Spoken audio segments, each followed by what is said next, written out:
What if every second you've lived, every glance, every word, every scent could be remembered in perfect detail?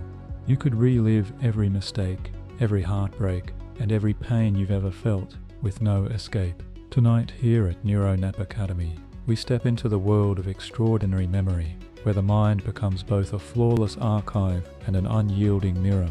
But why did the brain evolve to forget in the first place? And was it for our own good? What happens to identity when nothing fades? And can you truly live in the present if the past never lets you go? Stay with me as we step into the existential question: what if you could remember every second of your life?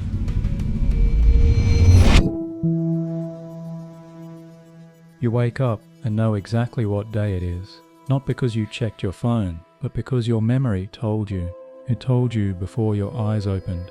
The date, the weather, the sequence of everything that happened the last time this day existed in your life. You remember it, all of it, the socks you wore, the words someone said, the taste of your breakfast, the sound of a door closing 2 rooms away. You don't guess, you know. At first it seems like a superpower. The idea that nothing slips away, that every experience remains intact. No more forgetting birthdays, no more lost names or faces at parties, no more uncertainty about who said what or when something happened.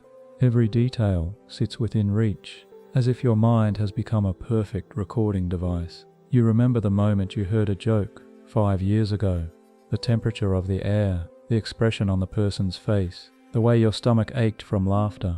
That's the version of this gift you imagine. But now imagine the same gift applied to pain. You remember just as clearly the worst moments too, not in fragments or softened flashes, but with full intensity. A breakup, a betrayal, a moment of shame. These don't fade. They remain as vivid as the morning they happened. You don't remember them, you re-feel them. Every time your mind wanders to them, it's not like watching a movie, it's like stepping back into the room. Perfect memory is heavy, and it doesn't ask permission to replay itself. You might think you'd get used to it, that the flood would dull over time, but it doesn't. Each new day adds more weight to carry, more moments stacked, more emotions preserved. Your mind stops being a story told in chapters and becomes something else entirely. Like a hall of mirrors, you can see everything, all at once, from all directions, but you can't walk away. In the average mind, memories are shaped by time. They warp gently, soften at the edges, dissolve when they're no longer useful. But a brain that remembers everything does not edit. It does not prioritize. It keeps everything, the meaningful and the mundane, the joyous and the cruel. You begin to wonder, is memory supposed to be a spotlight or a floodlight that never turns off? And still, this world exists. There are people who live like this. One such person is a woman named Jill Price. You'll hear more about her soon, but for now, just know this: she remembers every single day of her life since her adolescence, not as fragments or summaries, but in exact detail. Ask her what happened on a Tuesday 20 years ago, and she will tell you accurately, without effort. The weather, the arguments, the lunch menu. She describes it not as a gift, but as a burden. Her mind, she says, is relentless. She does not control what it chooses to replay. And that raises a deeper question, one that goes beyond science and brushes the edges of the soul. If we could remember every second, should we want to? Would it help us make better decisions? Would it make love more meaningful or more fragile? Would it let us understand ourselves with more clarity? Or would it trap us in the endless loops of our own history? Memory, you see, isn't just about storage. It's about meaning. The human brain doesn't keep every experience because it doesn't need to. It selects, it edits, it forgets, not out of failure, but out of wisdom. Like a gardener pruning branches, forgetting allows us to grow into something new. But what if that pruning stopped? What if, from the moment you were born, every detail stayed with you forever? Would your present feel richer or more crowded? Would your mind be a palace or a prison? The question doesn't end with curiosity. It leads into biology. Because there are brains, real living human brains, that function this way, and they force us to reconsider what memory truly is. Not just a tool for looking back, but a force that shapes how we live, moment by moment. So let's walk toward one of those minds now, a woman who opened the door of science to the world of hypermemory. A case so rare, it changed how neuroscience defines remembering. The woman who couldn't forget is waiting. She was a school administrator, not a scientist, not a performer, not someone seeking fame. Her life, from the outside, was entirely ordinary: meetings, paperwork, errands. But inside her mind was a mechanism so unusual, so precise, that it baffled every researcher who encountered her. Her name is Jill Price. She was the first documented case of a phenomenon later known as highly superior autobiographical memory, HSAM. But when she first contacted a memory researcher, she wasn't offering to demonstrate a talent. She was asking for help. Because for Jill, memory was not a vault she could open at will. It was an uncontrollable force, an engine that never stopped running. From the age of 14 onward, she could recall the exact details of every day of her life, not in abstract terms, but in full, vivid sensory playback. The dates, the events, the emotions, the smallest pieces, everything was intact. If you told her a random date, say October 3rd, 1987, she wouldn't need a moment to think. She would immediately respond what day of the week it was, what happened, what she wore, what occurred in the news. She could relive the day, not just remember it. And yet, for all the astonishment this might inspire, Jill described it differently. She described it as a weight, a pressure, a mind that refused to give her silence. There's something startling about hearing her speak. She's not marveling at herself. She's confessing.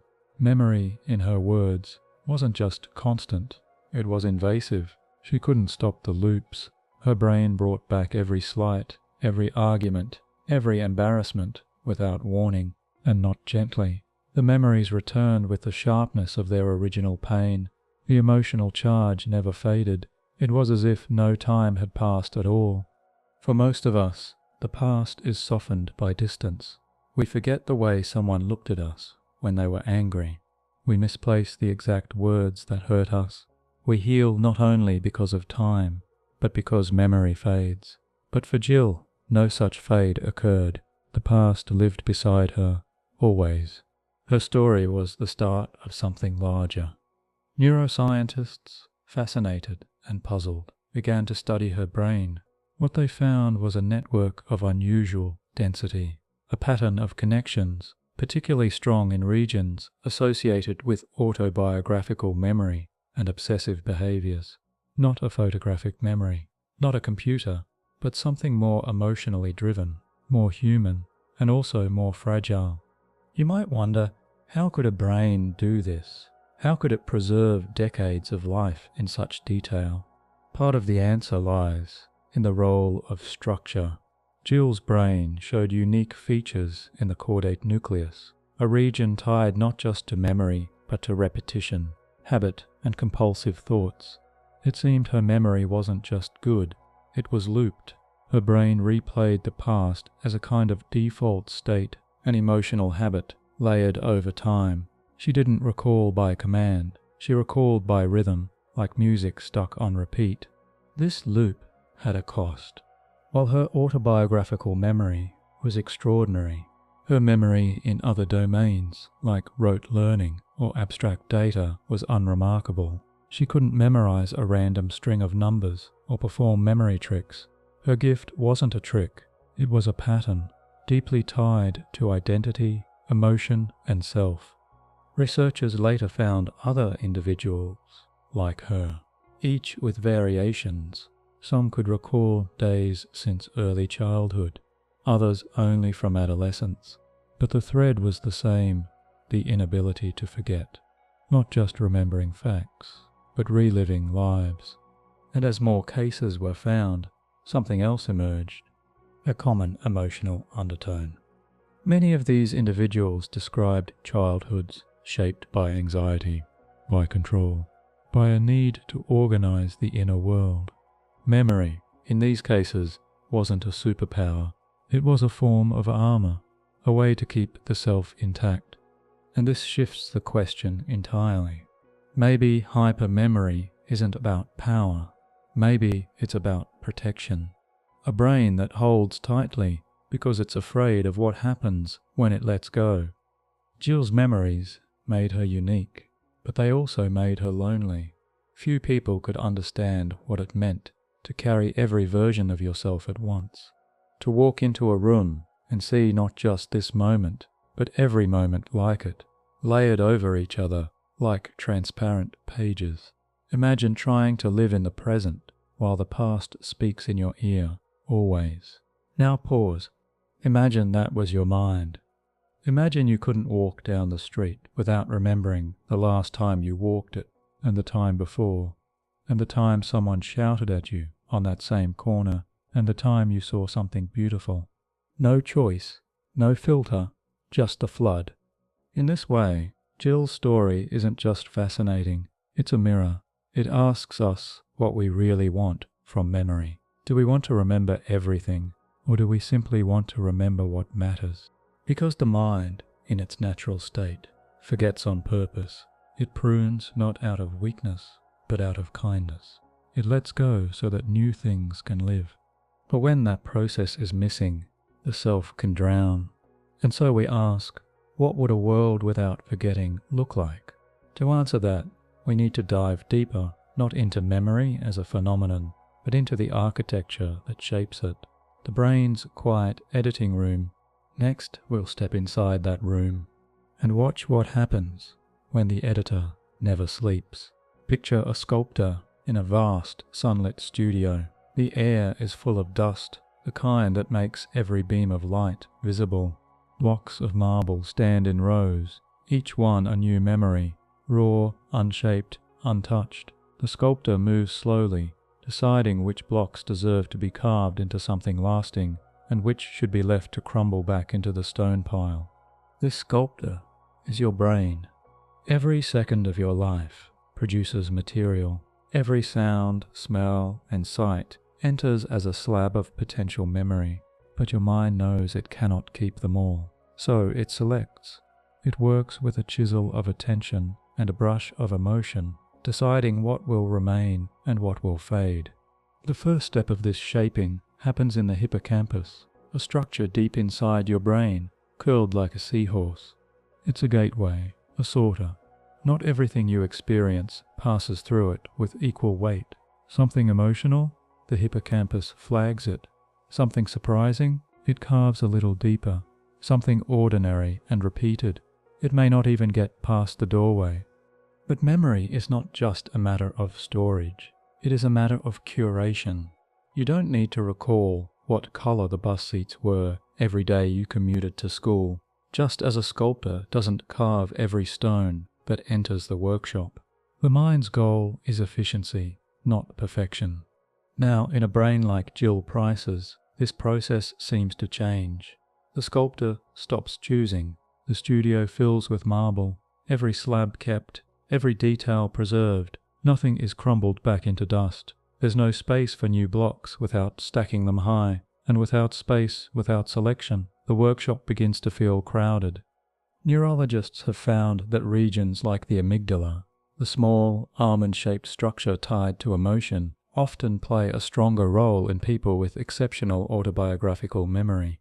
The amygdala colors a moment with emotional importance, and this emotional paint can harden it into permanence. For most people, this process is selective. For hypermemory cases, it's relentless. The amygdala paints nearly everything. That's why these memories aren't cold facts.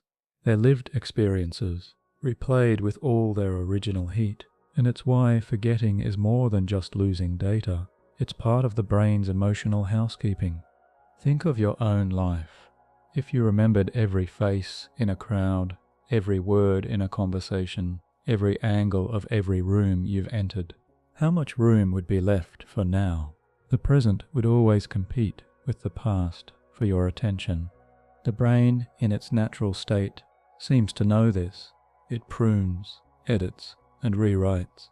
Like a skilled author revising a draft, it merges events, changes details, and even invents small pieces to make the story coherent. Memory is not a perfect sculpture. It is a living one, constantly reshaped. But here's the deeper truth. Without this editing, the self you know would change. Because you are not just the sum of your experiences, you are the sum of your remembered experiences, the ones you keep, the ones you allow to define you. Jill Price's mind, and the minds of others like her, remind us that without forgetting, we lose the luxury of narrative control. We don't get to decide which blocks remain on the pedestal. The studio keeps everything, even the unfinished, even the broken. And yet, in their constant recall, there's a strange kind of beauty to walk through the gallery of one's life with nothing missing, to see every sculpture, every chisel mark, every dust particle exactly as it was.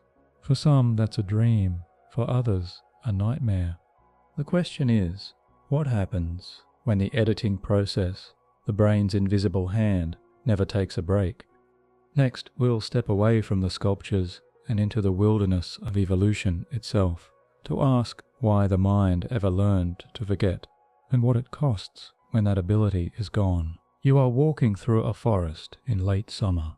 The air smells of pine and earth, the kind of scent that clings to your clothes long after you leave. Somewhere in the distance, water trickles over stone. The path ahead is uneven, roots curling like veins across the ground. As you move, you notice a fallen tree blocking part of the trail. You step over it easily, but your mind registers it. If you come this way again, you'll remember where it lies. You'll also remember the low branch you had to duck under, the bend in the path where the light shifts, but you won't keep every detail. The exact number of leaves, the pattern of shadows, these will dissolve. This is how the brain evolved to work. Forgetting is not failure, it is adaptation. In the deep past, when survival depended on quick reactions and efficient decision-making, holding on to every scrap of information would have been dangerous. A hunter scanning the horizon couldn't afford to be distracted by the memory of last year's clouds. A gatherer searching for berries needed to recall which plants were poisonous, not the exact number of stones beside them. The brain's ability to forget is like a sieve, filtering the vital from the irrelevant. It keeps what serves the future and lets the rest wash away. This isn't just a passive process, it's active. Neural connections weaken deliberately, making space for new learning. In neuroscience, this is called synaptic pruning, the trimming back of pathways that are no longer useful so that others can grow stronger. Think of it as tending a garden. A plant with too many branches becomes tangled and weak. Cutting away the excess allows light and air to reach the parts that matter. In the same way, forgetting allows you to focus, adapt, and survive. Now imagine a garden where nothing is ever trimmed. Every plant grows unchecked, twisting into the space of its neighbors. The air is dense, the light dim. That is what happens when forgetting fails. Information becomes overgrown. The mind is always full, so full that the present can barely push its way in. This is one reason why hypermemory, for all its fascination, can feel like a burden. Without the natural act of forgetting, the brain loses one of its greatest survival tools, the ability to clear the field for what comes next. Consider a predator-prey chase on the savannah thousands of years ago. You survive because you learn the path of escape, the look of a certain rock formation, the sound that warns you to run. But if every sensory detail of that moment stays equally sharp, the rustle of every blade of grass, the exact count of insect wings in the air, your mind is flooded. The vital signal risks being lost in the noise. This is the quiet paradox of memory. To survive, you must forget. And forgetting isn't only about survival in the wild. It's about survival in the world of emotion. Pain fades not because time heals it like a wound, but because your brain lets go of the constant replay. Disappointment blunts. grief softens. Embarrassment loosens its grip. Forgetting is emotional first aid. It gives you space to return to life without carrying the full weight of the past. When that process stops, when every injury is preserved in its first sharpness, living becomes like walking barefoot on glass that never dulls. Yet for some, this inability to forget doesn't come from choice. It's woven into the architecture of their mind, the survival rule written into human history. The balance between remembering and letting go has been bent. But the brain doesn't just prune, it also organizes.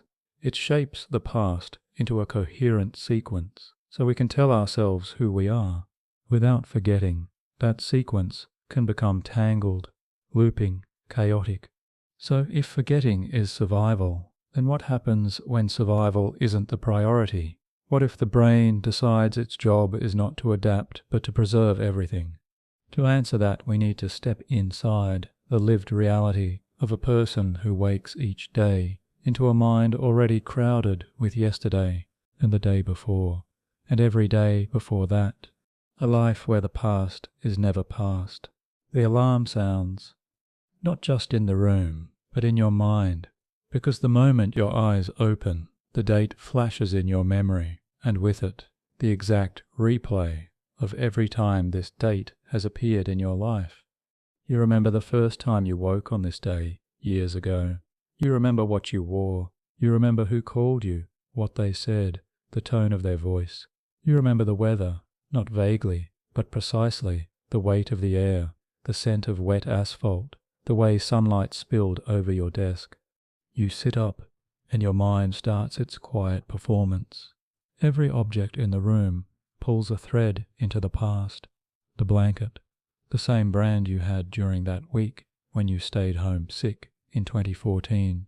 The sound of the neighbor's car, the same engine hum you heard the morning you left for that trip you didn't want to take. Even breakfast is déjà vu, because you've eaten these eggs before on dozens of mornings, and your brain remembers each one. It isn't nostalgia, it's not even choice. The past plays itself whether you ask for it or not. For people with hyperthymesia, this is daily life. The present moment is never alone. It's always standing beside a crowd of its predecessors. Walking down the street isn't just about today's walk, it's also about the last time you took this route, and the time before that, and the time before that. The mind layers each version over the current scene until the pavement itself feels thick with memory. This layering can be beautiful.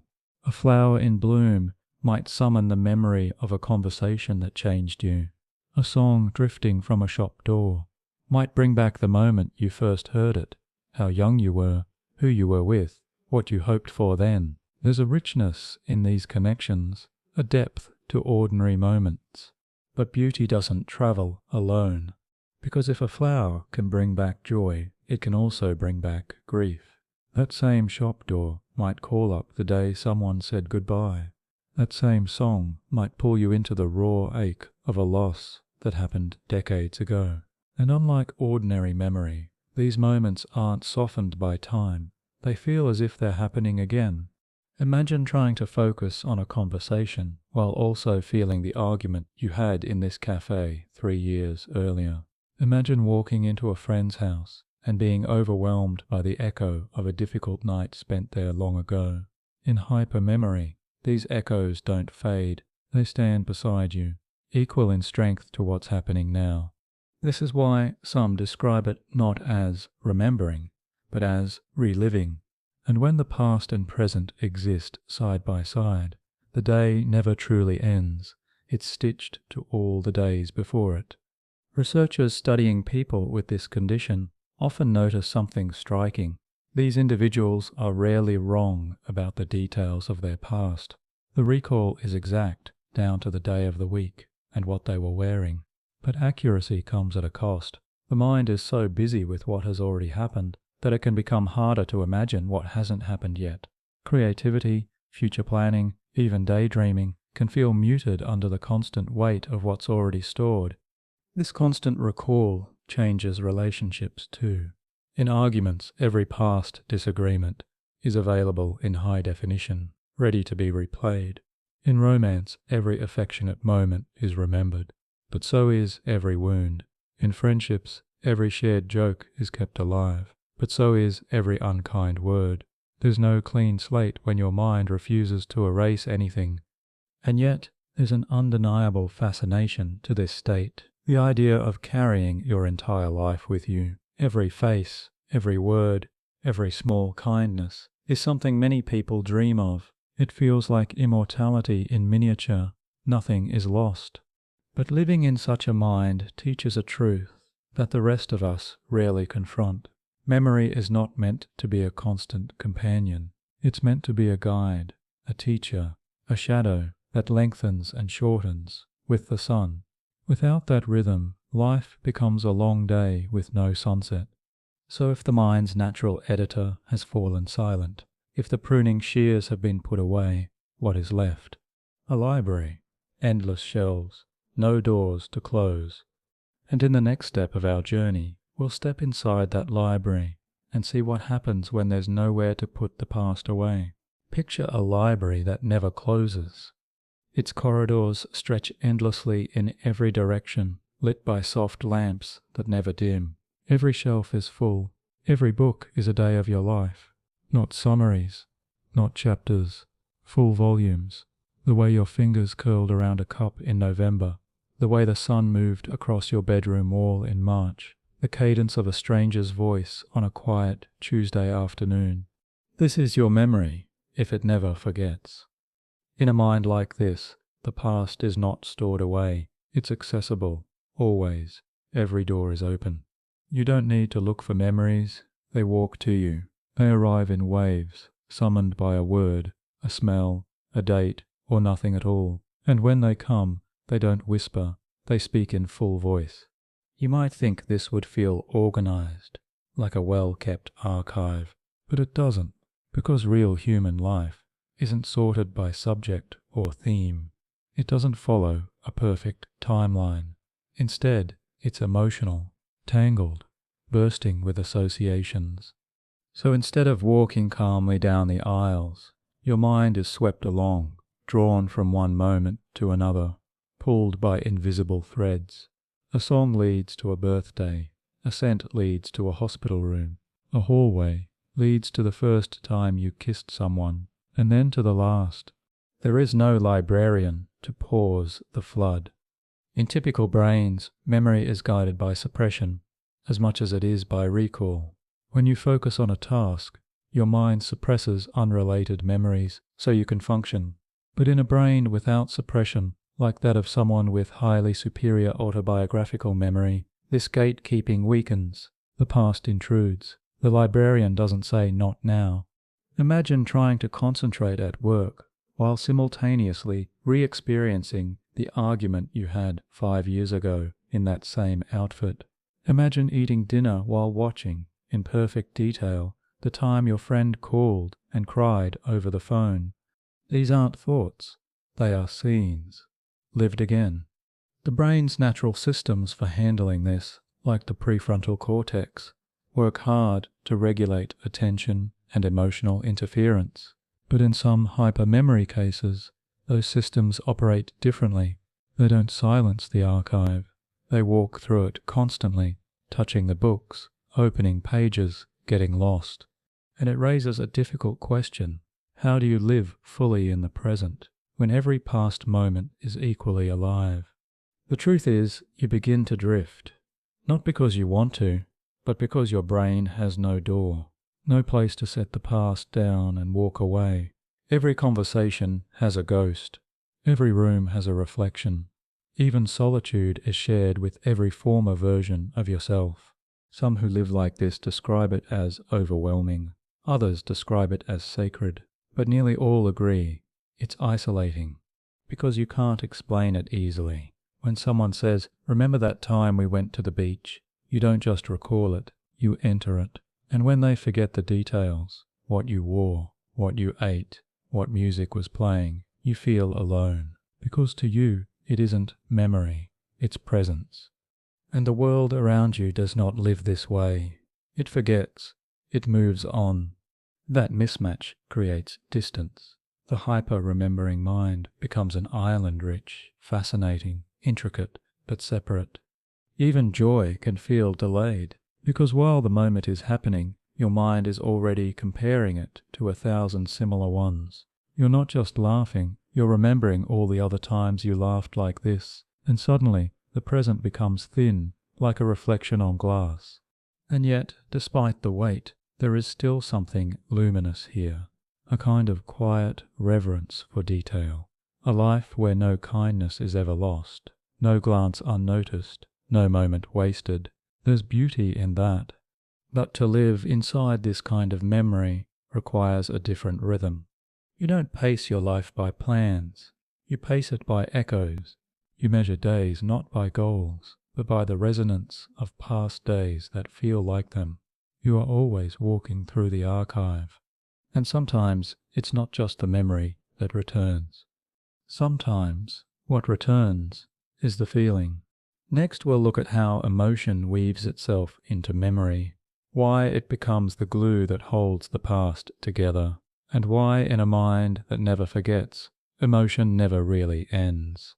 It begins with a scent, just a trace, cinnamon, maybe, or the hint of autumn leaves curling in a street gutter. You're not thinking about anything in particular, but the scent stirs something. Your breath catches, your eyes pause, and before your conscious mind can make sense of it, your heart is already responding. Suddenly you're not here anymore. You're in a different room from a different year, wearing different clothes. A voice is speaking, a song is playing faintly in the background, and you feel exactly as you did then. This is the power of emotion in memory, not just to preserve the facts of a moment, but to store its feelings. The same chemicals that color your body's reaction to joy, fear, shame, or love also paint the neurons that hold the memory. The stronger the emotion, the deeper the impression. Emotion doesn't just shape memory, it anchors it. In most minds, this system is efficient and selective. It prioritizes emotionally intense moments, like your first kiss, your worst failure, the day you lost someone. These rise to the surface more easily, because the brain treats them as significant.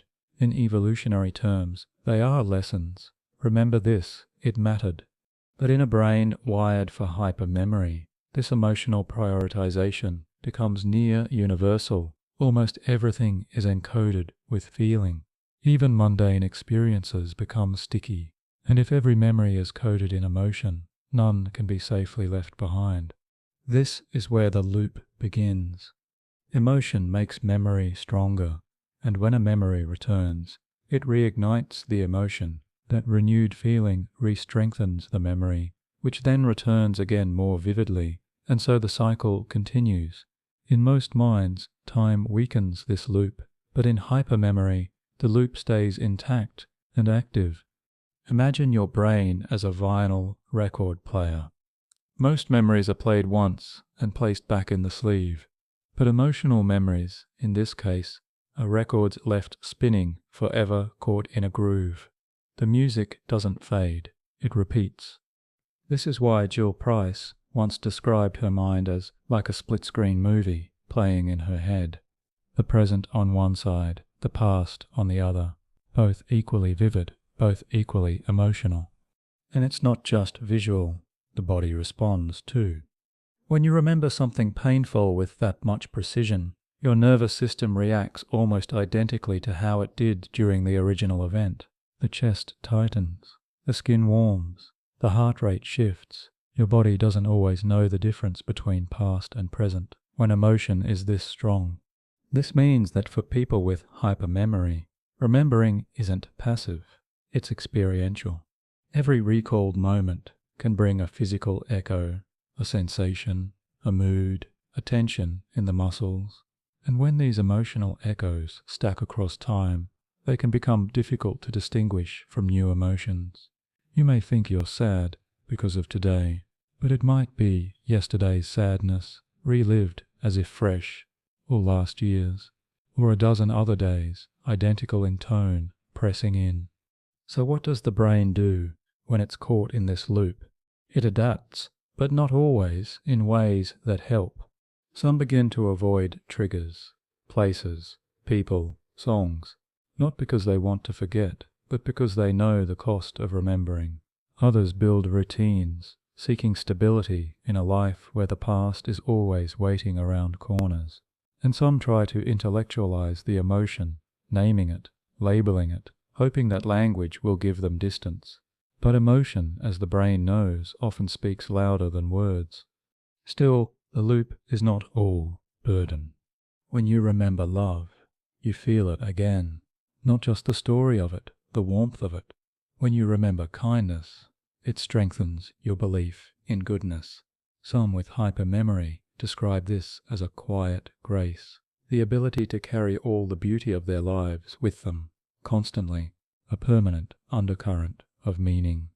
But even beauty, when unfiltered, becomes overwhelming. So where does this leave us? In a paradox, emotion makes memory richer, but when nothing is forgotten, emotion becomes unfiltered and memory becomes intrusive. This paradox is central to what it means to be human.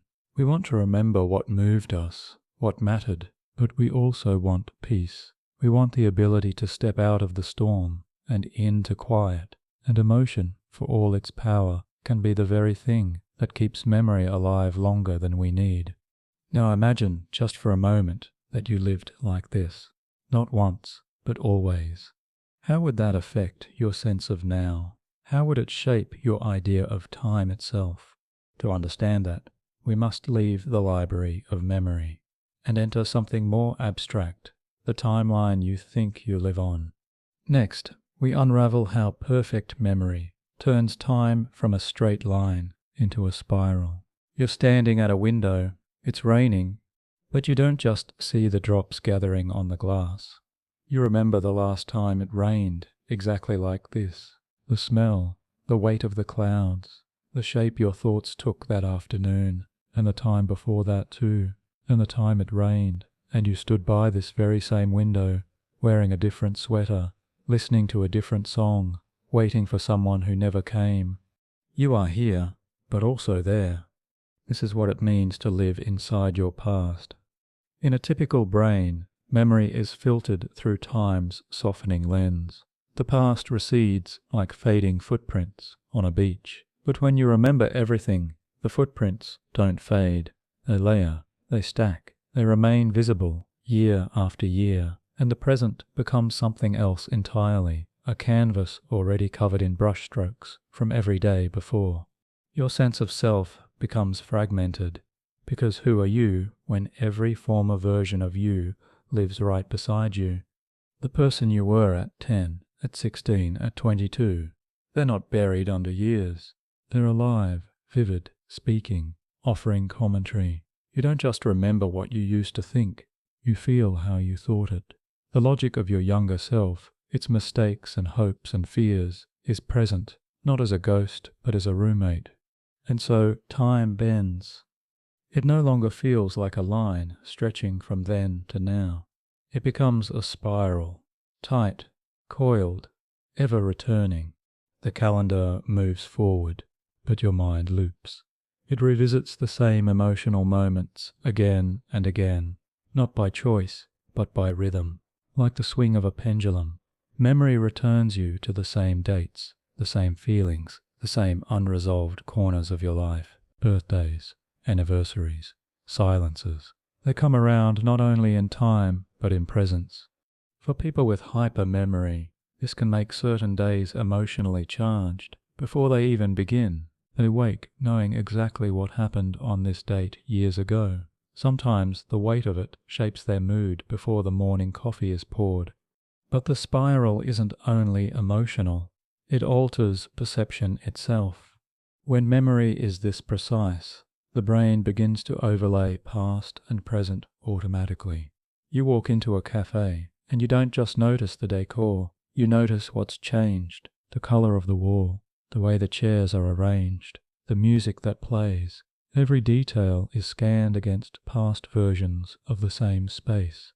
You aren't simply experiencing, you're comparing, continuously. This constant comparison can erode the freshness of life. Novelty, the feeling of something new, is harder to come by because everything is already threaded with context. Nothing arrives unaccompanied. Every experience arrives with its predecessors in tow. And yet, this spiral also brings an unusual clarity.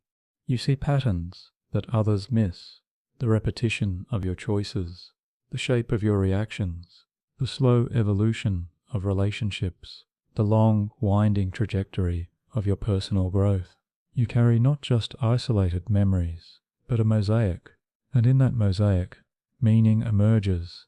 Still, the weight is real, because in most lives the past fades enough to let the present lead, but in yours the past often leads, whispering, nudging, steering the moment, sometimes with kindness, sometimes not. This can change how decisions are made. When you remember every consequence of every past action, even small choices take on greater weight.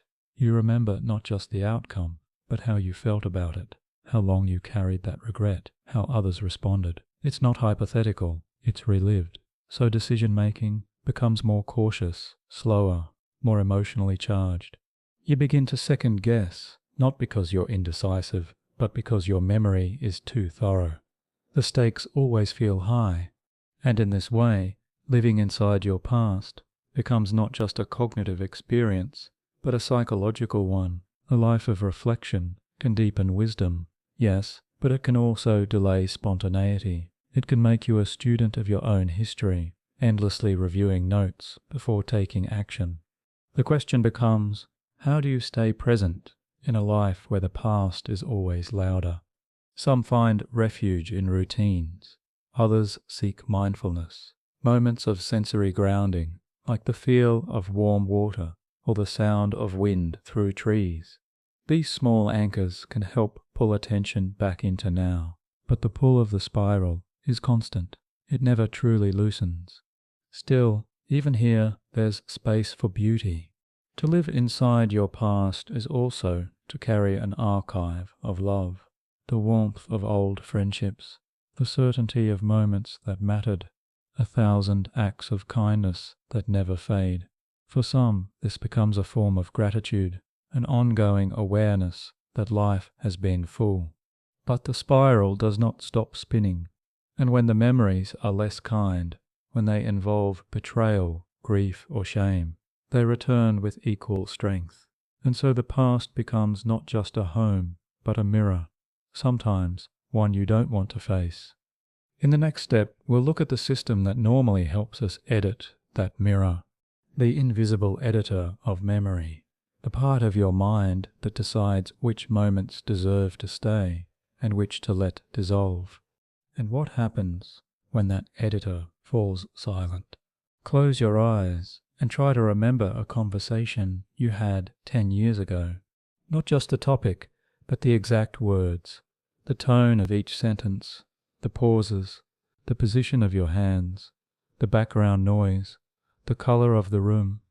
Chances are, what comes back is vague, a general impression, maybe a feeling, maybe a line or two. But most of the details have faded into fog. That's not failure, that's your mind's editor at work. Unlike the editor on a newsroom, your brain's editor isn't a person or a voice. It's a process, a quiet, relentless process, working beneath your awareness, deciding what gets stored and what gets trimmed.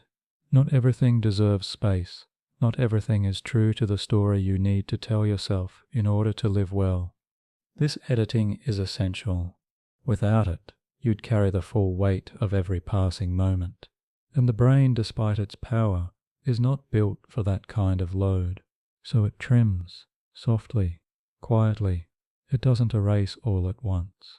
It lets the edges blur. It replaces exact detail with approximation. It compresses sequences. It favors the emotional arc over the factual timeline. This is why two people can recall the same event differently. Each editor has shaped the memory for its own narrative needs. But in the hyper-remembering mind, this editor is missing or silent. Nothing is trimmed, Nothing fades. There is no softening at the edges, no compression, no approximation.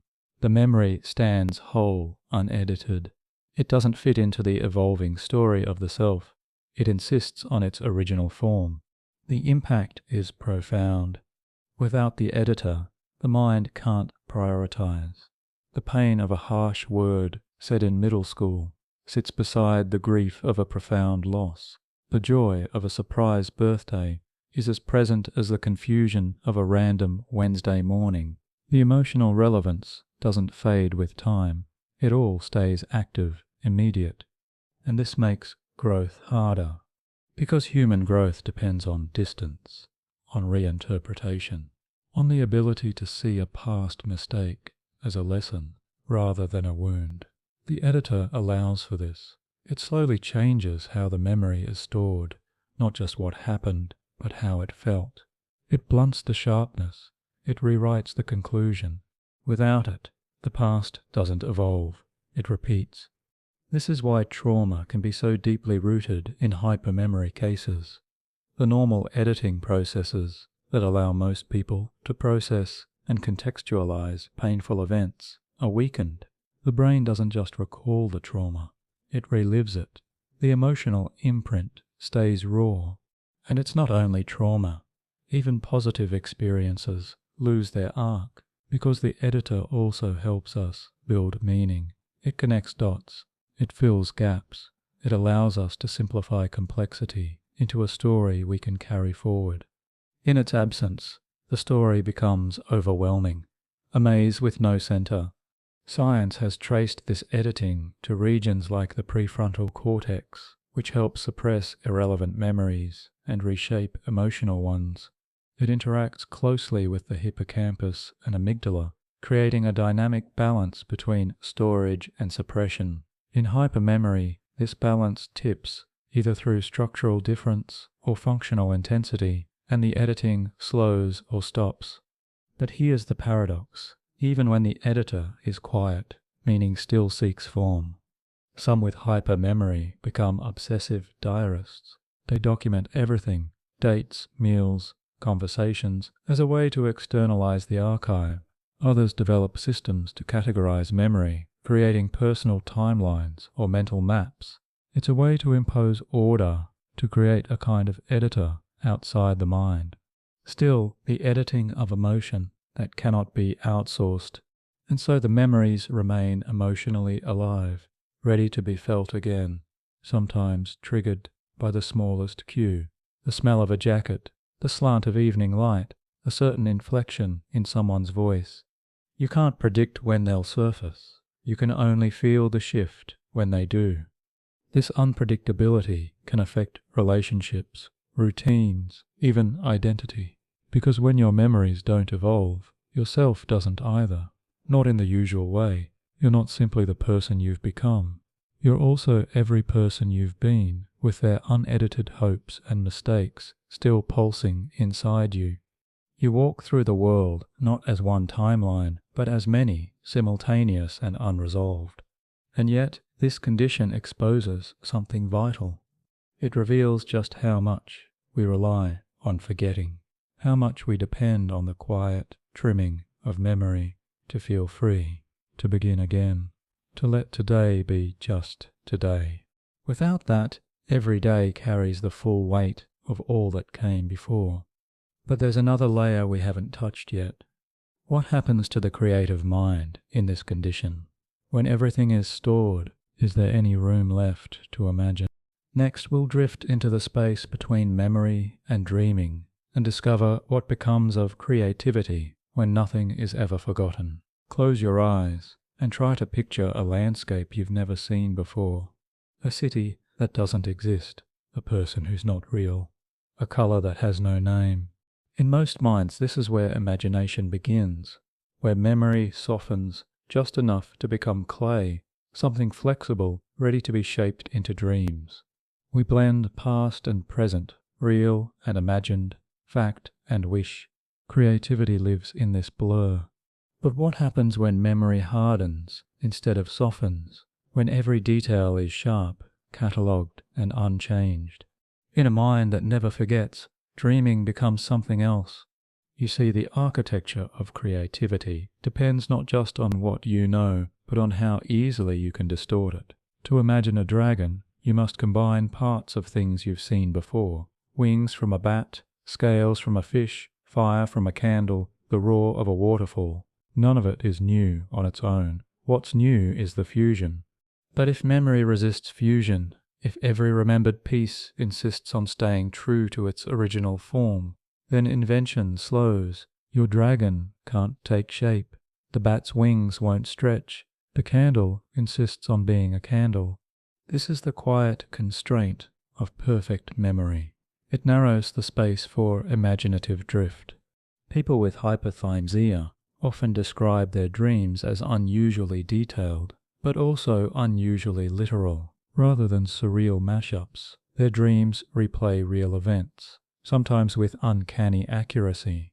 A meeting from 3 years ago, a car ride from a childhood vacation. Dreams become archives, night becomes recall. And while this vividness can feel profound, it limits the mind's ability to wander. Creativity isn't just building, it's misremembering on purpose. It's letting memories melt and merge, forming something slightly impossible. The most creative minds are often the most forgetful, because forgetting makes room for recombination. In this way, memory and imagination live on opposite ends of a spectrum. One preserves, the other reinvents. One protects detail, the other distorts it playfully. Think of how children play. They don't remember with precision, they remember emotionally. The teddy bear becomes a prince. The floor becomes lava. Their brains are still learning how to store experiences, so they mix everything freely. The boundaries are loose. This is fertile ground for creativity. But when boundaries tighten, when memory becomes too precise, the playground shrinks. Even in adult life, imagination depends on forgetting just enough of the past to think differently about the present. To come up with a new idea, you have to step outside the structure that memory built for you. If that structure is too rigid, it's harder to find the door. This doesn't mean people with hypermemory lack creativity. Many are deeply insightful, but their creativity tends to be anchored, specific, fact-based, often historical. They draw from their archive, not from a foggy, shifting sea of maybe. And this has emotional effects too. When dreams become records instead of riddles, you lose the mind's quiet gift of emotional rehearsal. Most of us dream not to remember, but to process. We dream about past fears in new forms, about future hopes in strange metaphors. We resolve inner tension through symbols. But in a hyper-remembering brain, there's less space for symbols. Dreams become repetitions, not reinterpretations. Imagine the difference between dreaming of flying because you feel free versus dreaming again and again of the exact plane ride where you once felt trapped. Even imagination, in these minds, is historical. And this reaches deeper still, because when you cannot forget, you cannot easily fictionalize your own story.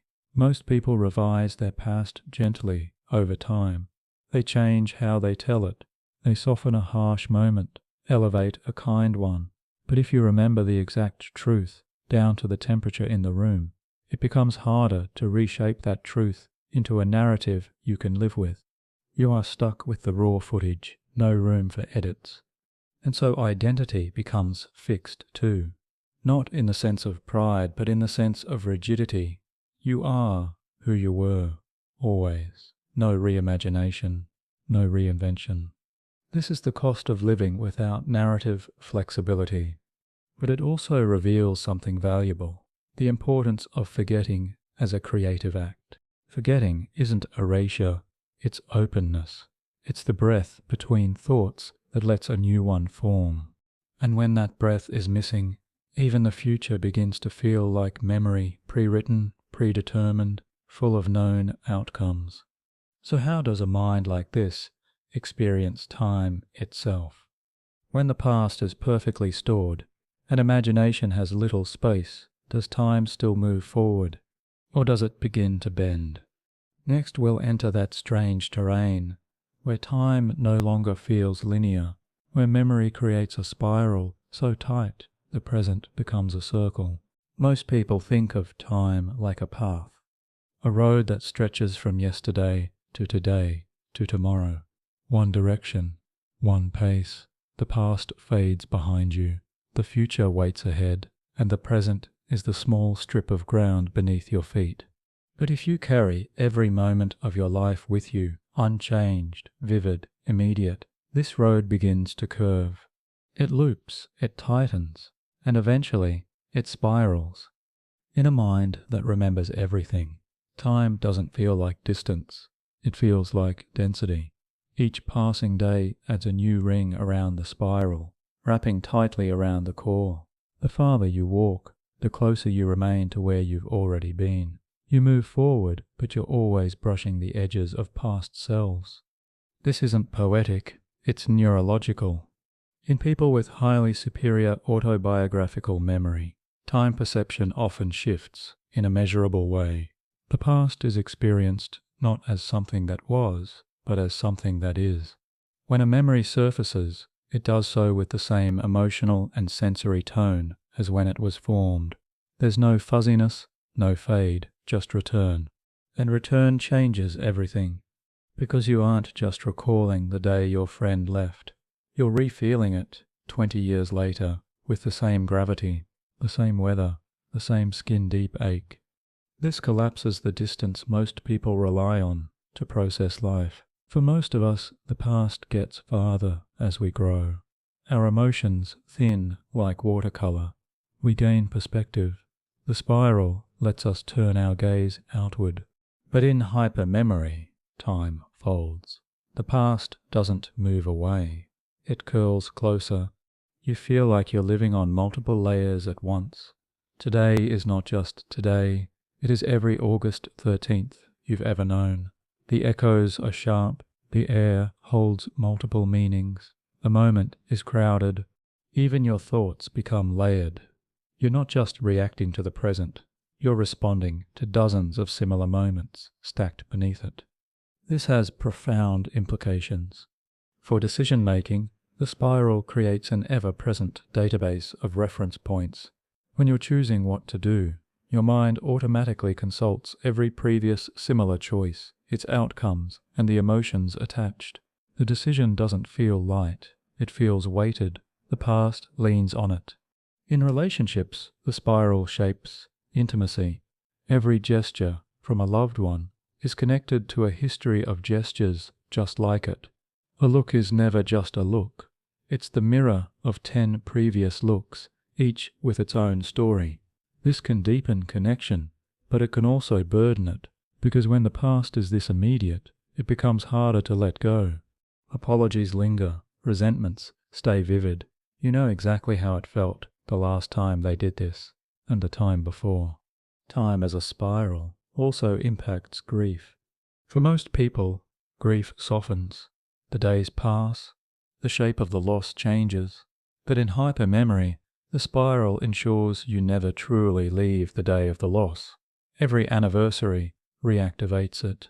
Every sensory cue reopens it. The memory doesn't get reinterpreted, it gets relived.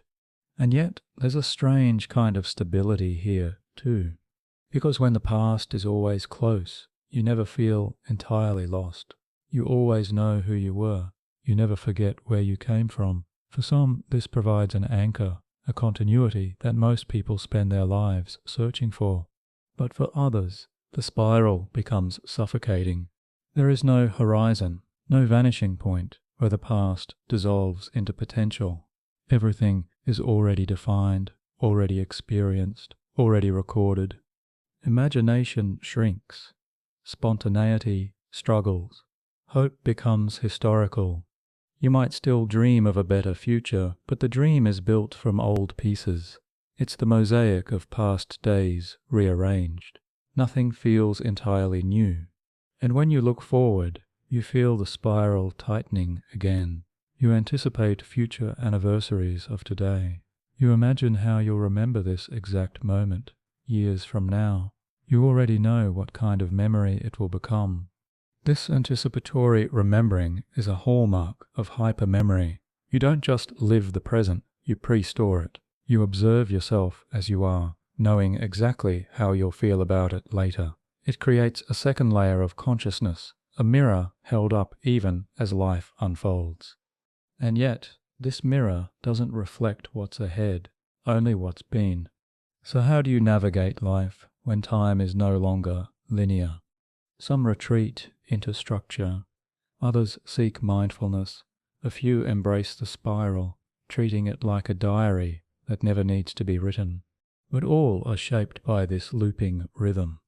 And this rhythm has an emotional cost, because when time stops flowing like a river and starts circling like a whirlpool, it can pull you inward, deeper into memory, away from others, away from now.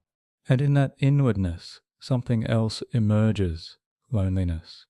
Not the loneliness of being unloved, but of being unmatched, of living in a world that forgets while you remember everything. That's where we go next.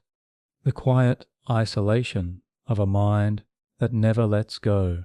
You're sitting in a room with people you've known for years. They're laughing at an old story, something you all experienced. Someone misremembers a detail. Another person chimes in with their version. The story morphs, lightens, becomes funny, becomes shared. But you remember exactly what happened. You know the real version. You know what was said, and by whom, and in what tone. You know how it actually felt. And you're silent, not because you're unsure, but because you know that speaking up would change the mood. You would correct them. You would bring the past too close. And they want it light. They want it soft. They want to forget, just a little. So you sit there, smiling, and you feel the loneliness begin to rise. This is the quiet ache of a hyper-remembering mind. Not the absence of others, but the absence of shared memory. Because while everyone else forgets and moves forward, you remember and remember and remember. And that remembering builds walls. At first, the walls are subtle. A conversation where you notice a forgotten kindness, a misquoted promise, a friend who doesn't recall the hurtful thing they once said. You don't hold a grudge, but you remember. And in that remembering, you realize something. They live differently than you. They are allowed to forget, and in forgetting, they are allowed to change. But you are not. Because for you, the memory doesn't fade. It doesn't blur. It returns in full color, with every emotional note intact. You can't unknow. You can't reframe. And so slowly your relationship to people begins to shift. You carry more of the past than they do, and that burden is invisible. You may be surrounded by love, by companionship, by conversation, but there's a layer that no one else sees, the unspoken archive, the recollections that echo in every moment, unshared, uninvited, unvoiced. And this creates distance. It's not just that others forget, it's that they expect you to forget too. They assume time has softened what it never touched. They believe you're operating from the same faded pages, and when you don't, misunderstandings grow. You may remember a moment of pain that they thought resolved. You may bring up something they can no longer access, and then they say it. I don't even remember that. And you do, word for word.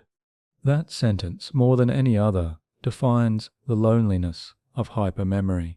It tells you that you are carrying something alone, that no one else remembers the weight, that you're the keeper of a moment everyone else left behind. Even in love, this divide appears. You may remember every early glance, every shared silence, every shift in tone. You may hold on to both the beauty and the fracture lines. And when your partner forgets a promise, a touch, a misstep, it isn't malice, it's normal, but it hurts. Because to you, it's still real, still alive. And how do you explain that? How do you say, I can't forget the version of you that once said this? How do you share a memory that feels like a stone in your chest, while they look at you blankly, confused, unaware? This emotional imbalance creates a kind of solitude. that's hard to name. You're not distant, you're deep, you're inside a sea of detail while others skim the surface. They live in the edited version of the past. You live in the director's cut, every scene, every take, every silence kept. It's not their fault, and it's not yours. It's just different. And so connection requires compromise. You learn to hold some memories quietly. You learn to let others forget, even if you can't. You smile when they misremember, because sometimes laughter matters more than precision. And in doing so, you carry the weight without complaint. But that doesn't mean the weight disappears. Some people with hypermemory describe this as a kind of emotional compression. They experience events alone even when surrounded, because the inner landscape is so rich, so persistent, that others can't fully join them in it. It's like living in a house with too many rooms. Each room holds a memory. Each door is unlocked. And visitors, even those who love you, rarely make it past the front hall. So you wander alone, not because you're unloved, but because no one else lives in your archive. Yet in this solitude there is also strength. You become the keeper of meaning, the witness of your own life in full. You never forget the kindness of a stranger. You never lose the sound of someone's laughter. You remember the first time you felt seen, the first moment you forgave, the small victories no one else noticed. And sometimes that remembering is enough. It becomes your quiet offering to the world. The way you hold stories that others have forgotten. The way you honor the full shape of what has been. Still, the ache remains. Because even the strongest memory cannot replace the warmth of being understood. Next, we turn to the senses. Because memory isn't just cognitive, it's physical, and in a mind that remembers everything, even a scent can open the floodgates. You're walking through a quiet street when a breeze carries the scent of eucalyptus. It's faint, unexpected, and immediate. Your body reacts before your mind does. Your chest tightens. Your breath shortens. And then, without warning, you're not in this street anymore. You're back in a different season, with someone you haven't seen in years, saying something you can't unsay. All of it awakened by a scent. This is the power of sensory memory. For most people, smells, sounds, textures, even light can occasionally stir emotion. A faint trace of perfume might remind you of a loved one. A certain song might recall a summer night. But the sensations fade. They evoke impressions, soft, fleeting. But in a hyper-remembering mind, sensory echoes don't just stir memory, they summon it. The scent doesn't remind you of the room, it puts you in the room. The song doesn't call up a feeling, it rebuilds the moment around you. You don't recall, you relive, and every sense joins in. The texture of a certain fabric brings back the sensation of a hospital bed. The angle of sunlight through trees matches that afternoon at the lake. The exact pitch of a door hinge replicates a hallway you used to avoid, and your body reacts. Because sensory memory is tightly linked to the amygdala, the brain's emotional command center. It doesn't ask for permission. It doesn't wait for logic. It floods the nervous system with feeling, before thought, before explanation. This is why certain triggers feel inescapable. A piece of music isn't just heard. It vibrates with emotional memory. You're suddenly inside the moment it last played, inside the feelings you had then. You may know you're safe now, but your body doesn't. Your skin, your breath, your heartbeat, they've already gone back. And these echoes aren't always dramatic. Sometimes they're quietly devastating. The click of a lighter may return you to a night filled with silence. The brush of cold air may bring back the instant someone left. Even the sound of your own footsteps on gravel can pull you into a memory of waiting, hoping, failing. In a hyper-memory world, the senses become doors, and none are locked. This can make the external world feel unsafe, not because it's dangerous, but because it holds too many keys. You don't know when a trigger will arrive.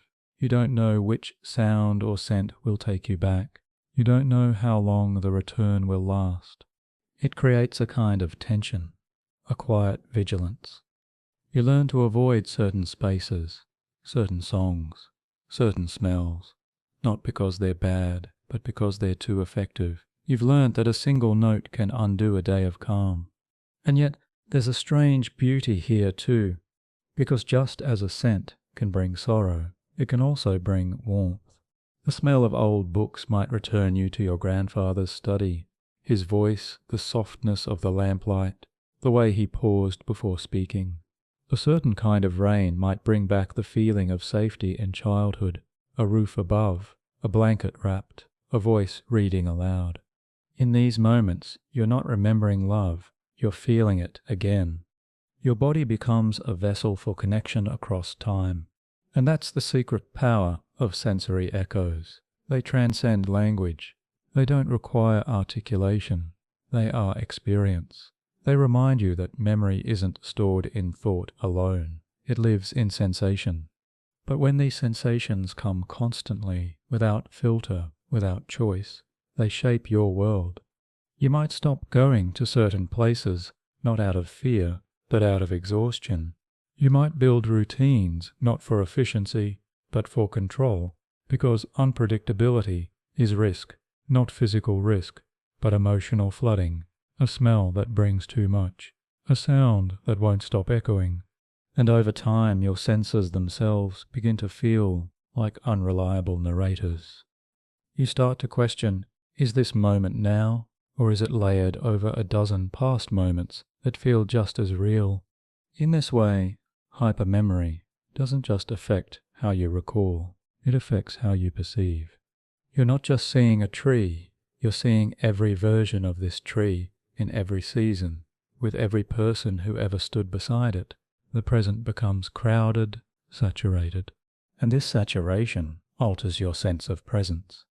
Because when every sound and smell is linked to a memory, silence becomes the only true escape. Not quiet silence, the absence of trigger, the space where nothing echoes. And yet, that silence is rare. The world is always speaking. And for a hyper-remembering mind, the world is always reminding. In our next step, we'll look at what this constant influx does, not to memory itself, but to decision-making, because when everything echoes, even small choices can feel enormous. When every outcome is already stored, how do you choose again? You're in a supermarket. You need to buy pasta, that's all. But as you stand in the aisle, your hand hovers over a familiar brand.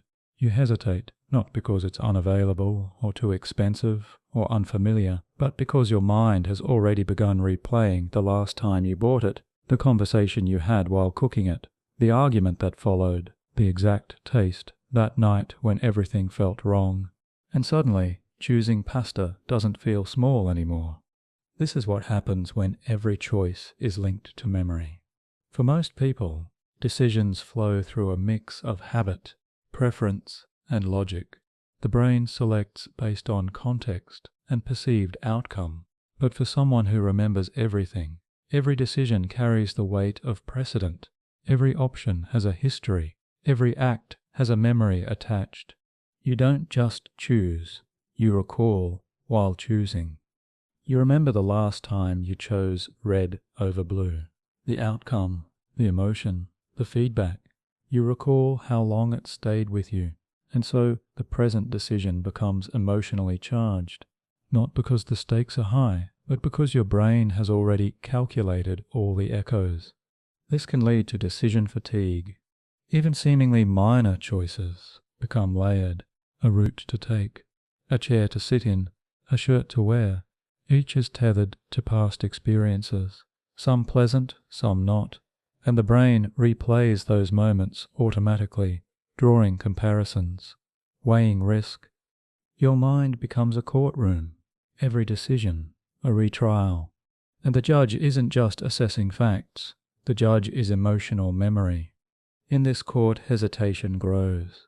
You second guess not because you doubt your intelligence, but because your brain is too thorough. You've lived the consequences of every similar decision. You've felt their outcomes. You know what it's like to regret, and your mind is trying to protect you from repeating that pain. But this vigilance slows you down. Spontaneity becomes rare.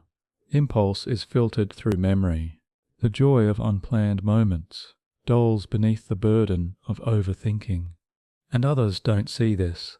They wonder why you hesitate, why you seem unsure, why you circle decisions that to them feel simple. They don't understand that while they are choosing from a shelf, you are choosing from a gallery of remembered outcomes. And this dynamic doesn't only affect the trivial. Big life choices, relationships, careers, moves become even heavier. When your memory is vivid, even failed attempts from long ago still sting. They don't fade into abstraction. They remain detailed, emotional, unresolved. And so trying again doesn't feel fresh. It feels like repetition, like reopening a door you swore you'd never walk through again. Fear of repetition becomes a kind of paralysis. Your brain, in trying to protect you, may begin to avoid all risk. It recalls not just failure, but how long the recovery took. And that knowledge creates inertia. You begin to ask not is this the right choice, but can I survive remembering this later? Even success becomes complicated, because when things go well, you still remember every path you didn't take, every other version of how things could have been. And those versions don't dissolve, they stay vivid. You carry their shadow. You remember the life you didn't choose. This is one of hypermemory's most subtle costs, the inability to fully forget the roads not taken. Regret, in such minds, is not occasional. It's ambient, constant, a quiet hum beneath the skin. But within this, there's also wisdom, because when you do choose, you're choosing with depth, with data, with feeling. Your decisions are shaped by a mosaic of experience that most people can't access. You learn not just from what happened, but from how it felt to live it, and that kind of knowing makes you deeply aware of consequence, of nuance, of impact. It can make you an extraordinary listener, a cautious planner, a gentle companion. Still, the weight remains. So what do you do with it? Some people try to externalize their decisions. They create frameworks, lists, rules. They try to limit the variables so that memory doesn't overwhelm choice. Others seek simplicity, paring down options wherever possible, same meals, same clothes, same paths, just to reduce the mental noise. And some quietly, courageously choose to act in spite of the memories. They feel the full weight. They remember every bruise. And still they step forward, because they know something others don't. That even though memory can paralyze, it can also prepare. It can warn you of real danger. It can remind you of your strength. It can show you that you've already survived worse than this. And so you choose, not with freedom from the past, but with partnership. You move through life, carrying your archive like armor, not to protect you from feeling, but to remind you that feelings come and go. Even for those who remember everything, there is still space for change. Next, we explore that idea, how a person with hypermemory navigates personal evolution. When nothing is forgotten, how do you still become someone new? Picture yourself standing at a mirror, not the kind that reflects your face, but one that reflects every version of you, the child, the teenager, the heartbreak survivor, the dreamer, the doubter. They are all present. They stand behind you, beside you, sometimes ahead of you.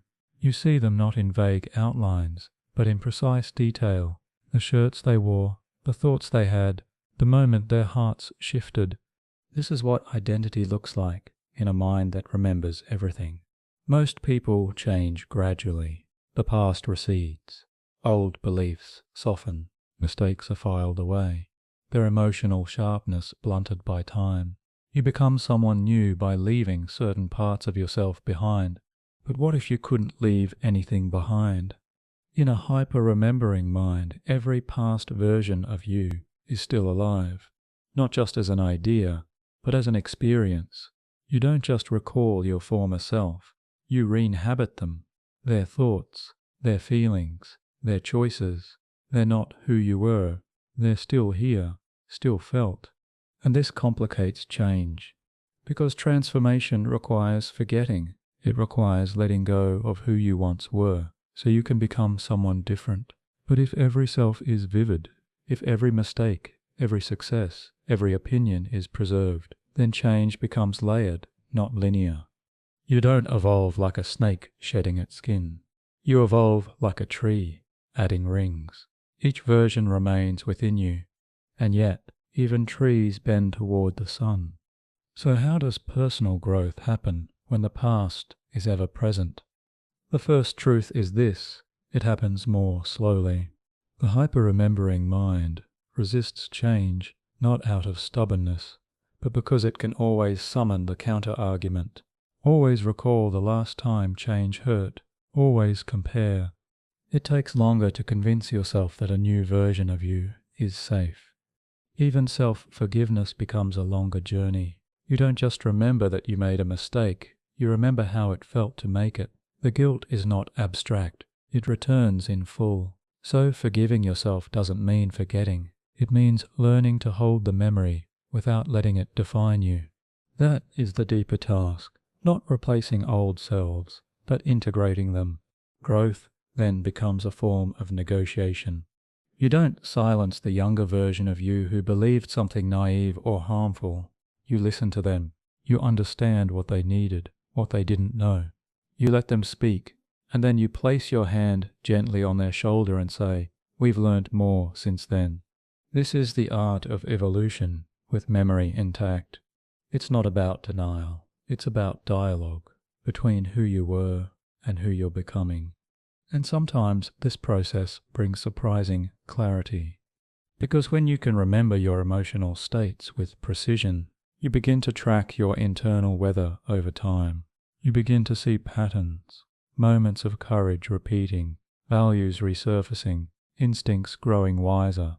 You realize that even amidst the sameness of perfect memory, something has changed. You've become more compassionate, more discerning, more patient with yourself. You begin to redefine identity, not as a departure from the past, but as a more honest inclusion of it. Instead of asking, "How can I become someone new?" you ask, "How can I become someone who holds all of this and still moves forward?" This is a slower kind of transformation. It's not marked by sudden shifts, but by the gentle layering of awareness. You may never forget your worst moments, but you begin to frame them differently. They stop being evidence of failure.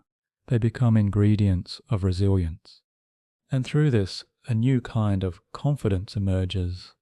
Not the boldness of a clean slate, but the steadiness of someone who knows what they've carried and kept walking. Because even if you remember every word you've ever regretted, you also remember every time you made amends, every act of care, every moment of grace, and that balance becomes part of who you are. Still, others might not see this. To the outside world, you may seem unchanged, still reflective, still cautious, still surrounded by the same archive. But internally, you've shifted. You've begun to tell your story differently, not by editing the facts, but by changing the meaning. This is the quiet revolution of identity in a hypermemory life, not reinvention, reinterpretation. And this reinterpretation affects more than just your sense of self. It reshapes how you relate to others. Because once you've learned to integrate your past, you can begin to see others more fully too. You realize that everyone is carrying versions of themselves, even if they don't remember them. And that insight makes you gentle. But growth doesn't stop here. Because even as you change within the spiral of memory, there's still another force pulling on you. The cultural myth of forgetting as freedom. The idea that peace comes from leaving things behind. Next we'll question that myth and ask whether forgetting is truly necessary to heal. or whether there's a different kind of peace hidden in remembrance. You've heard it said 1,000 times. Let it go. Leave the past behind. Time heals all wounds. These phrases are stitched into our culture, whispered through songs, woven into therapy, embedded in books and films. They tell us that forgetting softly, quietly, over time is what allows us to move forward, that memory is something to outgrow. But what if you can't forget? What if every wound still pulses? What if every joy still glows? What if every minute, every hour, every choice is still alive within you? Then healing must mean something different. In most minds, healing begins with distance. Time moves forward, memories blur. You stop dreaming about the betrayal. You forget the look on their face. The body loosens its grip on the moment. The past becomes a room you rarely enter. But in a hyper-remembering mind, time doesn't move forward. It moves around. It circles. And the door to the past is always open. So forgetting is not available.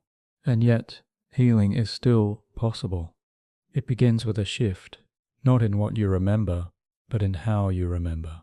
Because memory is not just storage, it's storytelling. Your brain doesn't simply retrieve a moment, it interprets it. It adds tone, context, judgment. Over time, that interpretation can change, even if the facts remain clear. You may still remember the moment someone left, but over years, the feeling attached to that memory may shift from pain to understanding, from confusion to acceptance, from regret to gratitude. This is emotional reprocessing, and it's the foundation of healing without forgetting. Instead of erasing the moment, you re-meet it. You return to the memory, not to relive the wound, but to reinterpret its place in your story. You see yourself with older eyes. You understand more. You soften, not the memory, but your grip on it. In this way, memory becomes a companion rather than a captor. It still speaks, but it no longer commands. And this process, this reweaving of emotional tone, can be deeply powerful, especially in a brain that remembers everything. Because if you cannot forget, then healing must be layered into the memory itself, woven into the very scene that once held your pain. You might remember the exact moment someone betrayed you, but you also remember the strength it took to survive, the people who helped you afterward, the choices you made because of that turning point, the growth that followed. And eventually the memory becomes whole, not erased, not rewritten, but expanded. No longer just a wound, but a chapter. This kind of healing is slower, it's quieter. It happens not in forgetting, but in visiting, returning to the memory with kindness, with new knowledge, with the understanding that you're no longer who you were then. This is what researchers call contextual integration, the ability to reframe events inside a larger emotional narrative. In typical minds, forgetting helps this happen naturally, but in hypermemory, you must do it actively, and that effort reshapes you. It teaches you that peace is not the absence of memory, but the ability to hold memory without suffering, the ability to contain what once overwhelmed you. There is a strange dignity in this, to carry everything you've seen and still walk forward with grace, to remember every failure and still choose self-compassion, to recall every goodbye and still open yourself to love. It's not clean, it's not sudden, but it's real, and perhaps it's even more honest than the kind of peace that comes from forgetting, because it requires presence, it requires responsibility, it requires you to sit with the entire shape of your life and say, this too is mine, even the parts you wish had turned out differently, especially those, and it's not just personal. This redefinition of healing changes how you see others.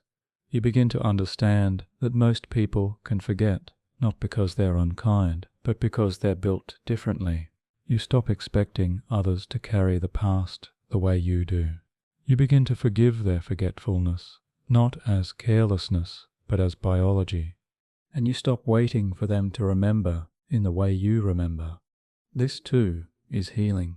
And in that space, something tender emerges, a kind of calm, a slow confidence, the sense that you can trust your own memory without drowning in it, that you can hold what you know and still remain open. This is a rare kind of freedom, not from memory, but from its grip, not from pain, but from its control. And when you find that even in the sharpest memory, there is something soft, a new way of breathing inside the old story, you begin to feel whole. Still, one more question remains. If you remember everything, if you carry a library of moments that never fade, what happens to your relationship with the future? Not imagination, not possibility, but mortality. What does it mean to face death when you've stored your entire life with such precision? Next, we walk toward that quiet edge and ask what legacy means to a person who remembers too much. There comes a moment when you stop looking forward and begin to look back, not in defeat, not in fear, but in reflection, noticing the shape of your life, the way certain chapters curved, the way choices echoed, the people who stayed, the people who changed you. For most, this reflection is softened by forgetfulness. The details blur, only the moments that felt most significant rise to the surface. And even then, they're colored by time, distorted slightly, reshaped gently. But what happens when nothing is forgotten? What does legacy mean when every second, every gesture, every failure, every triumph still lives inside you, intact? To understand this, we must return to the most human of paradoxes. You remember everything, and yet you will not last forever. Your body, like everyone else's, will one day stop. But your memories, so vivid, so numerous, don't disappear with age. They become sharper, louder. In a hyper-remembering mind, the past doesn't just haunt, it accumulates. You grow older under the weight of your own archive. For many with this ability, the later years of life are not a quiet winding down. They are a dense, expanding spiral of memory. Every day adds another layer, another anniversary, another mirror. You don't just recall your youth, you relive it, in mornings, in music, in the glint of light across the table. And so, mortality is not just about death, it's about what happens to all that memory. What becomes of a mind so rich, so full, so exact, when it cannot be transferred? Most people assume legacy lives in what they leave behind. Art, children, stories, gestures. But in the hyper-remembering mind, legacy is already internal. You have become your own monument, your own archive. Your life is not a list of memories. It is a museum, and you are its sole curator. No one else has access. You might try to share your memories, to write them, to speak them, but no matter how vivid your words, no one can truly feel what you feel. They won't see what you saw, not with the same texture, not with the same tone. What was effortless for you to retrieve will always seem extraordinary or even unbelievable to others. And that gap is painful, because the richness inside you is real. It's heavy, it's alive, and it cannot be passed on. This is the quiet tragedy of hypermemory. The most complete record of a life may also be the most private, and yet there's another way to view it. Maybe the point of memory isn't transfer. Maybe the point is presence. When you remember everything, you carry the people you've loved, even after they're gone. You carry their voices, their expressions, their gestures. They don't fade. They accompany you, not as shadows, but as presences.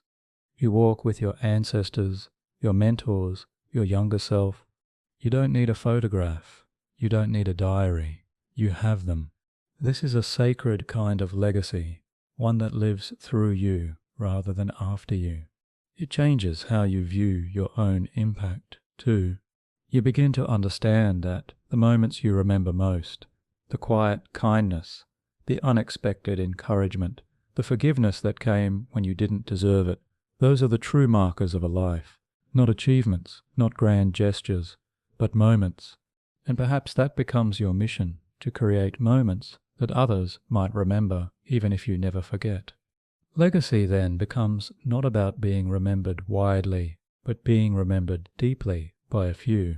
And if others forget, you still hold the memory. You still know it happened. You still carry the beauty.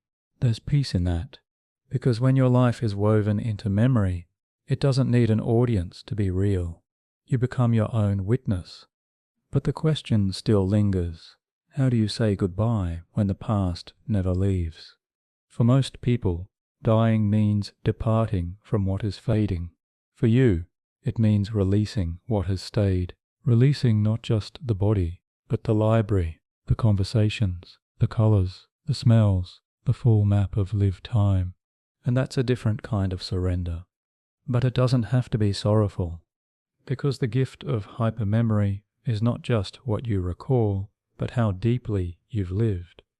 You didn't let the past slip through your fingers. You held it, you honoured it, you allowed life to sink in. You weren't faster than time, you were with it. And when the end arrives, that presence remains. Even if the archive goes silent, the richness of your lived experience echoes forward in the way you listened, in the way you remembered, in the way you taught others to pay attention. Not everything must be recorded to be real. Sometimes legacy is not what's passed down. It's what's felt in the space you once occupied, in the people you once touched. And perhaps that is enough. In the next section, we'll follow that thread, how memory, whether sharp or soft, shapes the very way we feel meaning in our lives. Because when everything is remembered, what truly matters, close your eyes and ask yourself, what do you remember most vividly? Not just in detail, but in feeling. The answer isn't random. The memories that stay are the ones that shaped your sense of meaning, the ones that made you feel something permanent, even if you couldn't name it at the time. This is true for all minds. But for a hyper-remembering brain, that shaping force is magnified, because when you remember everything, your internal compass doesn't rely on what surfaces.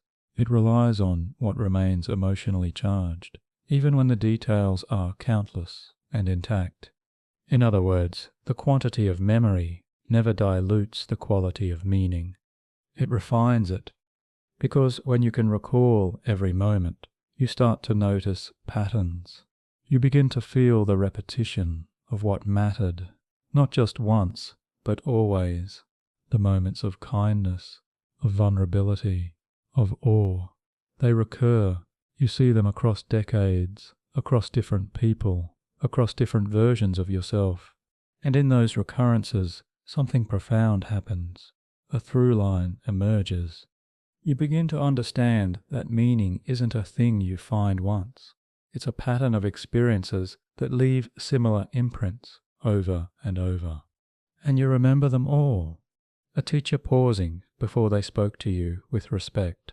A friend who waited quietly while you cried. A stranger who smiled when you needed it most. A phrase repeated at a funeral that stayed with you. Each one adds weight to a central feeling. This matters. You don't need a philosophy to know it. Your memories have already shown you. And this accumulation changes the way you live. You don't chase meaning. You notice it. You don't theorize values. You recognize them. You've seen what has always stayed. You felt the moments that shaped you, not once, but continuously. Meaning becomes less about purpose and more about pattern recognition. Less about ideas and more about emotional resonance. This is a unique gift, because most people forget many of their formative experiences. They lose the data. They rely on vague feelings, inherited beliefs, or cultural scripts. But you, your archive, is intact. You can compare what the world says should matter to what your life has shown actually did. And that creates clarity. It teaches you that meaning isn't always loud. It's not always tied to success or status. Sometimes the most meaningful memories are quiet, unnoticed by anyone but you. A letter you never sent, a decision you didn't explain, a risk you took and never spoke of. You remember not because anyone praised you, but because something shifted inside you, and that shift became part of who you are. This emotional continuity is one of the most stabilizing forces in a hyper-remembering life. It gives you direction, even when the future feels uncertain. You don't need to guess what matters. You've seen it over and over. It's the same melody, played on different instruments. And meaning deepens through contrast too, because you also remember what didn't matter. You remember the arguments that left no trace, the victories that faded quickly, the things you thought would define you and didn't. That contrast is just as valuable. It teaches you not to chase the applause, not to dwell in comparison, not to fear every misstep, because even in your precise memory, not everything endures. Some things fall away. Their emotional charge dissolves, and that teaches you what's worth carrying. This selective gravity, what memory refuses to let go, becomes your internal guide. But there's another effect too. Because you remember the meaning behind your moments, you begin to see others more clearly. You recognize the weight of their silence, the intent behind their actions. You can feel the emotional architecture behind someone's passing comment. Your memory has trained you to sense significance. You become someone who listens more closely, who sees the person behind the pattern, who notices the kind of moments others are likely to forget, but which will shape them all the same. This makes you not only a witness to your own life, but a gentle witness to others. And perhaps that is the deepest meaning of all, to carry memory, not just for yourself, but as a kind of care, to become the one who remembers what matters when others cannot, not to hold it over them, but to hold it for them. You become the keeper of tenderness, of truth, of continuity. And that too is a legacy. But there's one last realm where memory exerts quiet power, not the past, not the future, but the moment between thoughts, the inner stillness we often long for. What happens to mindfulness in a brain that never forgets? Next, we turn inward to the quiet center, to the challenge and possibility of presence inside a mind full of echoes. There's a moment each day, maybe when you're brushing your teeth or waiting at a red light, when your thoughts go quiet, just for a second, a pause in the current, a breath between ideas. In that moment, you're present, not pulled into the past, not leaning into the future, just here. For most people, presence comes and goes without effort. The mind forgets naturally, the past fades, the future softens, and what remains is the gentle, weightless simplicity of now. But what happens when the mind doesn't forget? When every pause is crowded, when every breath echoes with memory, when the present is always accompanied by an entire chorus of past moments, whispering their relevance, then presence becomes something else. It becomes a discipline.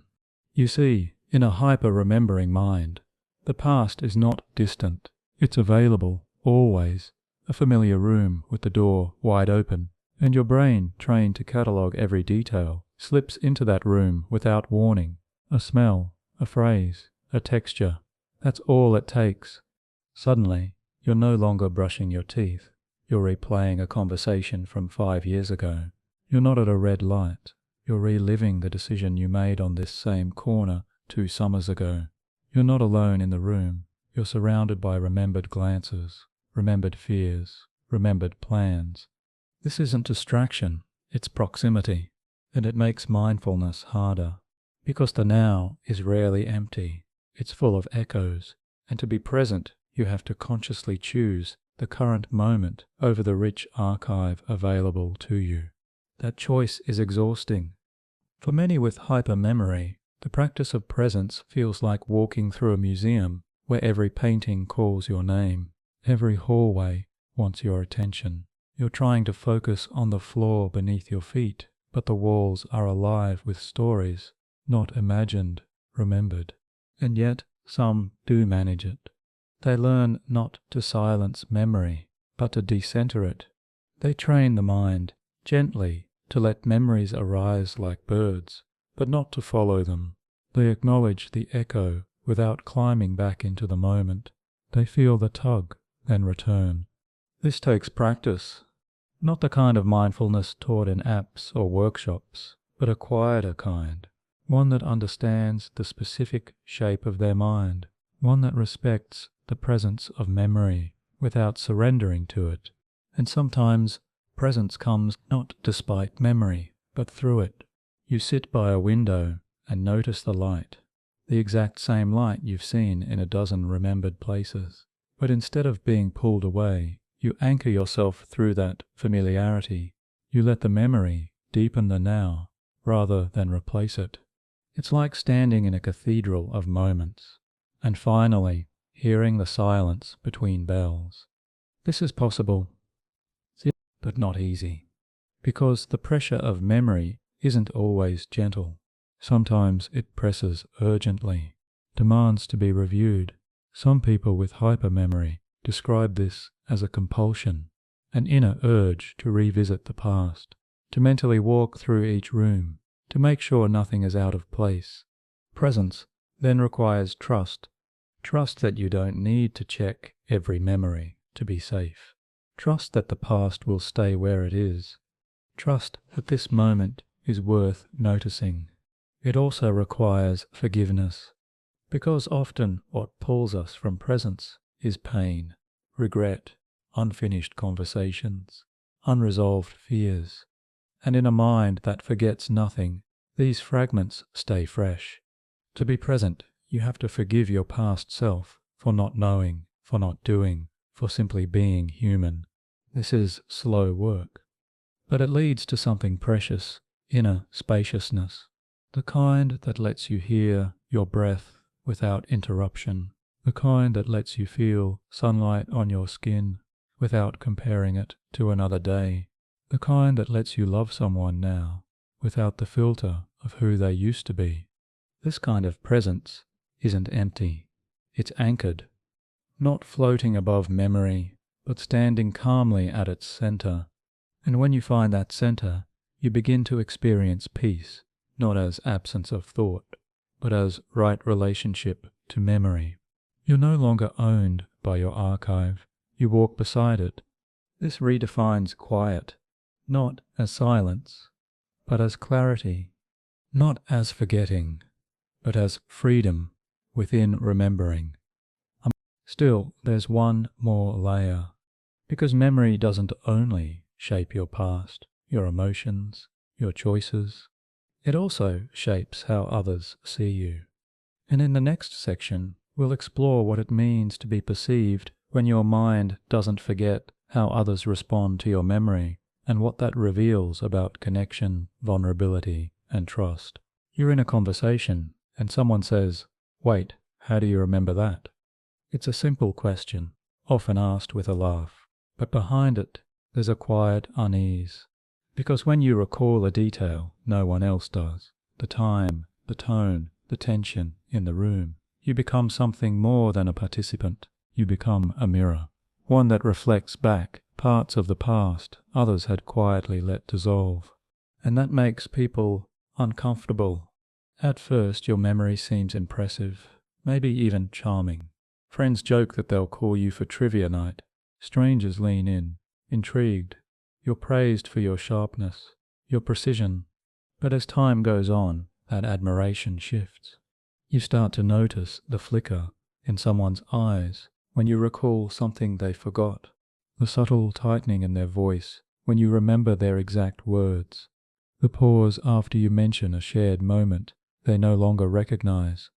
Because your memory does more than recall, it reveals their inconsistencies, their revisions, their attempts to soften the past. And even when you don't correct them, your presence becomes a reminder. Someone else remembers.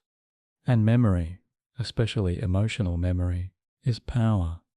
You may not use it as such, but others feel it. They sense that their version of events might not be the only one, and suddenly they become more cautious, more curated, not because you've judged them, but because your mind has become a witness they can't control. This can create distance. Friends stop finishing their stories around you. Family members tread lightly when retelling history. Partners second-guess themselves, wondering what you're storing for later. And often, without meaning to, people begin to test you. They'll ask, "Do you remember what I wore?" Or, "What did I say when that happened?" Or even, "You're making that up, aren't you?" These aren't casual questions, they're defenses. Because memory, in social settings, isn't neutral. It's political. It decides who was right, who apologized, who meant what. And when your memory is sharp, detailed, and unwavering, it unsettles the balance. Some people might avoid you altogether, not out of malice, but out of discomfort. They want to forget. They need to, and your presence challenges that need. Others might lean on you too heavily, expecting you to remember for them, becoming dependent, asking you to be the keeper of their own timeline. This too is a burden, because you never asked to become someone else's archive. You simply remember, and that remembering reshapes how others relate to you. They may see you as cold because you don't revise the past, or as intense because you recall pain they've forgotten, or as detached because you speak in calm tones about memories that still burn. But none of these labels are accurate. They're projections, reactions, the emotional cost of being in the presence of clarity. And yet, your memory can also become a source of deep trust. For those willing to stay close, for those who understand your mind not as a threat but as a gift, you become a sanctuary. You remember the things they thought no one noticed, the way their voice broke when they spoke about their father, the exact phrasing of their quietest dream, the birthday they never celebrated, the night they almost gave up. You become the one who holds what matters, not as ammunition, but as reverence. In this role, you offer something rare, continuity. You remember not just what people did, but who they were, even when they forget themselves. You can remind them gently of their strength, of their growth, of the way they changed, and why.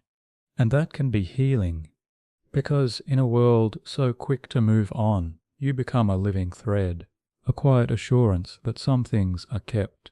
Still, it's not always easy. Being seen as the memory keeper is lonely, because it means you carry what others drop. You remember the pain they outgrew. You still feel the apology they've long since forgotten. You hold on to the bond, even when they've loosened their grip. And you have to decide, when do you speak? When do you stay silent? When do you correct? When do you let it go? It takes discernment, grace, a kind of emotional maturity few understand. But in that maturity, something beautiful can emerge. You begin to realize that memory, your memory, isn't about control. It's about witnessing, not to hold others accountable in every moment, but to remind them when needed of what was true. And when used with love, this kind of witnessing can rebuild trust. It can deepen relationships, not fracture them. Because people sense that with you, they will not be forgotten, that their words will not vanish, that their story matters enough to be remembered. And in a world increasingly distracted, that is no small gift. Next, we explore what happens when memory turns inward again, when hyper-remembering leads to self-doubt, to second-guessing not others but yourself, because sometimes remembering everything doesn't clarify the truth. Sometimes it obscures it. You sit alone, reviewing a moment from years ago. You see it clearly, the room, the light, the expression on their face, the words, sharp or soft, the feeling in your chest. You know it happened. You remember it fully. But then someone else recalls it differently, not just in minor detail, but in emotion, in meaning, in sequence. Their version contradicts yours, and suddenly the ground beneath your certainty shifts. This is one of the strangest paradoxes of hypermemory. Even when your recall is near perfect, self-doubt can still creep in, not because you lack information, but because you have too much. You see, most people forget naturally, which allows them to trust the emotional tone of a memory, even if the details are lost. But when you remember every detail, the phrasing, the pauses, the color of the curtains, you begin to wonder, am I remembering the event or my interpretation of it?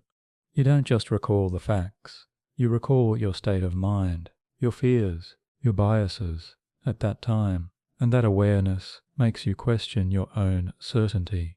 Was I angry when I remembered this? Did I focus too much on what hurt? Am I clinging to this version because it fits a story I've built? These aren't superficial questions. They strike at the core of identity, because when memory is your foundation, uncertainty about that memory feels like uncertainty about yourself. And it doesn't stop at major events. It can happen with small moments, things others would forget entirely. A conversation in a hallway, a look across a table, a gesture you thought was meaningful. You remember it vividly, but was it real, or was it just real to you? Hyper-awareness of memory makes you analyze everything, and analysis can lead to paralysis. You spend hours revisiting a conversation, not to savor it, but to dissect it. You replay it from every angle. You notice a word you misinterpreted, a tone you might have exaggerated, a signal you failed to read. You don't just remember, you re-edit. And this re-editing, repeated over time, can weaken trust in your own emotional truth. Because when every version of the past is available, which one do you believe? This creates an internal tug-of-war between precision and perception. You may know, logically, what happened, but emotionally you begin to question whether your interpretation was fair, whether your memory serves you or traps you. And this doubt becomes heavier when others disagree, especially people you trust. When they say that's not how I remember it, the pain is deeper, because you're not just disagreeing on facts, you're disagreeing on meaning. You feel invalidated, not out of ego, but out of fear that maybe you've remembered wrong. And this is uniquely painful for someone who relies so heavily on memory to make sense of the world. You start to wonder, if I can't trust this memory, what else have I distorted? You question your reactions, your stories, even your values. Because if your memories shift in emotional framing, if even you reinterpret them over time, then what anchors you? This is where many people with hypermemory begin to feel isolated, not because they are alone in the world, but because they are alone in their mind, surrounded by memories that don't always match what others see or what they later feel. It's a kind of echo chamber that instead of reinforcing begins to disorient. But there is a path through this. It begins with a gentle truth. Memory is not just data, it is a relationship. Your memories are shaped by who you were when they were formed, by what you needed, by what you feared. They are reflections, not just of events, but of your inner world. And that doesn't make them unreliable. It makes them human. So instead of demanding certainty, you begin to practice compassion. You say to yourself, yes, I remember this, and yes, I may have felt it differently than others, and that too is valid. You stop searching for the definitive version. You start honoring the emotional reality behind your recollection. This softens the doubt. It doesn't erase it, but it transforms it from a threat into a teacher. You learn that memory, even in perfect detail, requires interpretation, and interpretation requires humility, and humility, when held gently, leads to emotional wisdom. You begin to trust not just what you remember, but why you remember it, what it meant, what it showed you about yourself, what it asked of you. This is how doubt becomes insight. You're no longer stuck in the loops of was I right or was it real? Instead you ask, what does this memory still teach me? And in that question you reclaim your confidence, not the confidence of perfect knowledge, but the confidence of thoughtful reflection. It's quieter, but truer. Still, there's one final place to go. We've walked through the weight of total recall, the emotion, the science, the solitude, the power, but what lies beyond the edge of remembering? In our final section, we return not to the past, but to the horizon, the possibility of peace in a mind that never forgets, and the surprising grace that still awaits.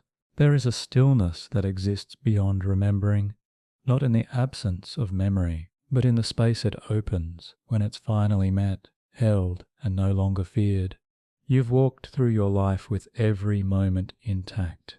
You've carried the weight of every word spoken, every gaze exchanged, every feeling that once seemed like it would undo you. Your mind, a cathedral of experience. Your past ever present. Your future always colored by recall. But what happens when you stop trying to manage it all? What happens when you simply let it be? In the beginning, hypermemory feels like a flood, overwhelming, uncontrollable, suffocating, every corner of your inner world soaked with detail, nuance, reaction. You try to contain it, explain it, organize it. You search for relief through systems, logic, storytelling. But over time you learn something quieter, something deeper. You learn that memory is not the enemy, nor is it the answer. It is simply a companion. It walks beside you, yes, but it doesn't have to lead. It offers insights, yes, but it doesn't have to define. It speaks often, yes, but you are not required to always respond. You can let memory be without letting it drive. This is the grace that waits beyond the storm, the discovery that peace is not the absence of memory, but the surrender of needing to control it. Because you were never meant to live inside memory alone. You were meant to feel and forget and remember and change. You were meant to be a witness to your own unfolding, not just the keeper of your own archive. And slowly something shifts. You stop cataloguing every moment as a record. You begin to experience moments as experience without preparing for their storage. You let the sunlight on your skin be sunlight, not a placeholder for future recall. You begin to breathe again, not through forgetting, but through non-resistance. You allow the memories to pass through you like weather. Some stay longer, some move quickly, some bring rain, others bring warmth, but none define the sky. And this changes everything. You start to notice the stillness between memories, the spaces where nothing echoes, the moments so simple they don't demand attention, only presence. Washing a dish, watching a cloud, holding a hand. These moments once overlooked become sacred, because in them you are no longer memory's keeper. You are simply here, alive, breathing, changing, and with that change comes freedom.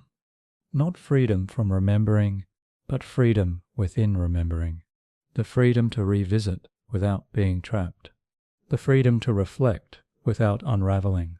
The freedom to carry everything and still walk lightly.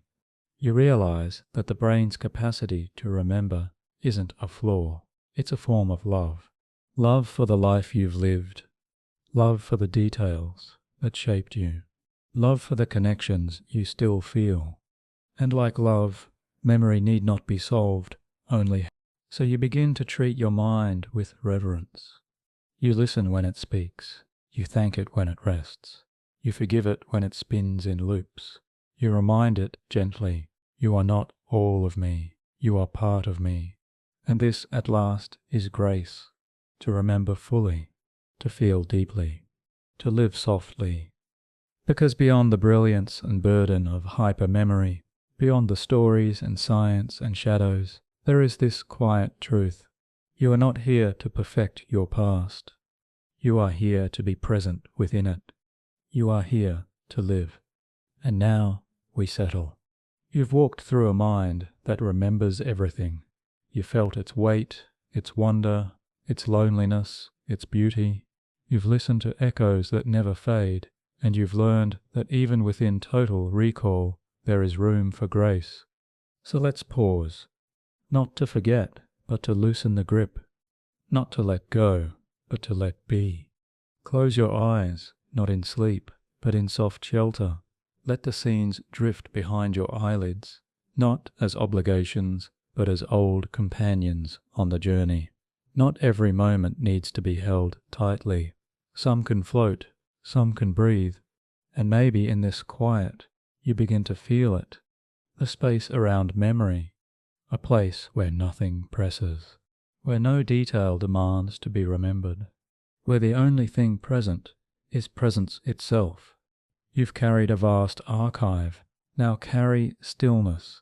You've explored the landscape of a perfect mind. Now explore the rhythm of your breath. You've learnt how memory frames your story. Now rest in the truth that you are more than any story. Let the seconds stretch now. Let the thoughts move slowly. Let the edges blur. Because this isn't the end of remembering. It's the beginning of remembering differently, with less fear, with more softness, with a little more peace. You are here. You are whole. And everything you've held has led you gently to this moment. Let it be quiet now. Let it be easy. Let it fade.